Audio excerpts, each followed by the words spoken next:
بسم الله الرحمن الرحيم. إن الحمد لله والصلاة والسلام على رسول الله. اللهم صل على محمد النبي الأمي وعلى آله وسلم تسليما. قال رسول الله صلى الله عليه وسلم: لا يحل لمؤمن أن يهجر أخاه فوق 3 ليال، أو كما قال. حدیث مبارکہ کا ترجمہ یہ ہے: کسی مومن کے لیے یہ جائز نہیں ہے کہ وہ اپنے بھائی سے 3 دن سے زیادہ قطع تعلق رکھے۔ یہی حدیث مشکوٰۃ شریف میں تھوڑے سے اضافی الفاظ کے ساتھ ہے: لا يحل لمسلم ان يهجر اخاه فوق 3 فمن هجر فوق 3 فمات دخل النار۔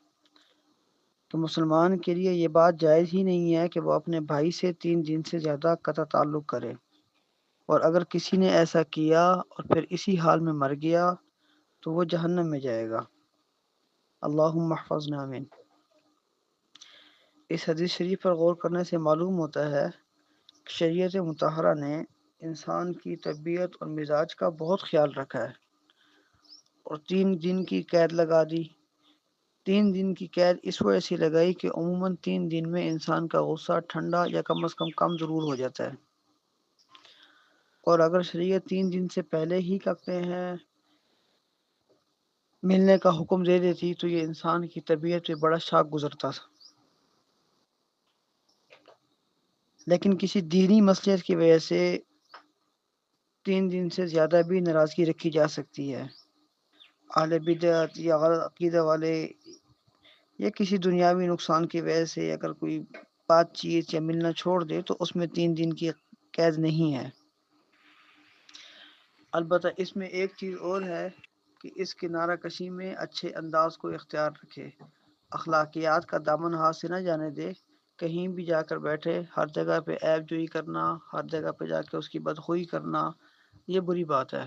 جس آدمی سے ناراضگی ہو اس سے ناراضگی کا اظہار کریں، لیکن اس ناراضگی میں ہر مجلس میں جا کے اس کو خراب کرنے کی ضرورت نہیں۔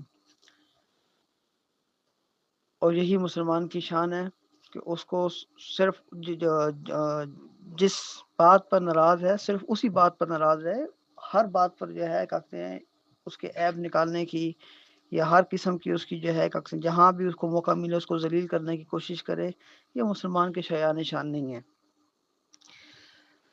احادیث میں آتا ہے کہ دینی مصلحت کی وجہ سے ناراضگیاں رہیں۔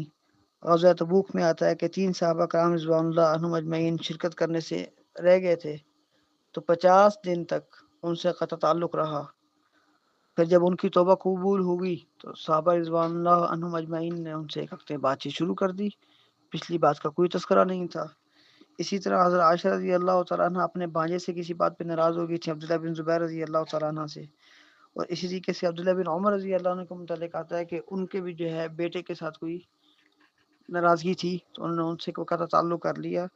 تو بات یہ ہے کہ دینی مصلحت ہو یا دنیاوی نقصان ہو تو اس صورت میں اگر کہتے ہیں کوئی ایسی صورتحال ہو کہ جس میں سامنے والا بندہ نہ توبہ کرتا ہو اور نہ رجوع کرتا ہو، تو اس صورت میں جو ہے کہتے ہیں اس سے قطع تعلق 3 دن سے زیادہ بھی کیا جا سکتا ہے، ورنہ عام طور پہ جو چھوٹی موٹی ناراضگیاں ہوتی ہیں وہ 3 دن سے زیادہ نہیں کرنی چاہیے۔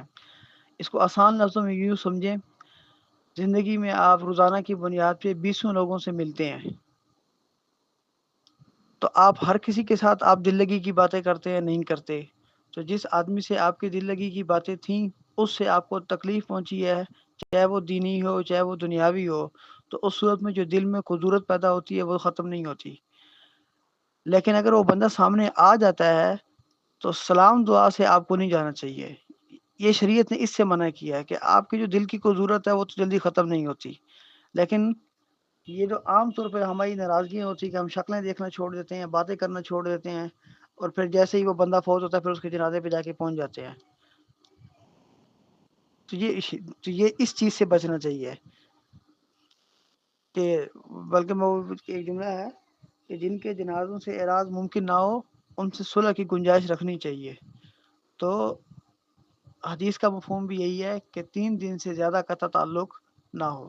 3 دن کے بعد اپنے روٹین کے معاملات، جس طرح آپ اب عام لوگوں سے ملتے ہیں، ان سے ہی ملتے رہیں جن سے آپ کی ناراضگی ہے۔ ہر جگہ بندہ دل لگی نہیں کرتا، لیکن کہتے ہیں اپنے اخلاق کا مظاہرہ کرتا ہے، تو اخلاق بندے کے اچھے ہونے چاہیے۔ اللہ پاک مجھے بھی آپ کو سمجھنے کی، عمل کرنے کی توفیق عطا فرمائے۔ اللہم صلی علی محمد النبی الامی وعلی آلہ وسلم تسلیما۔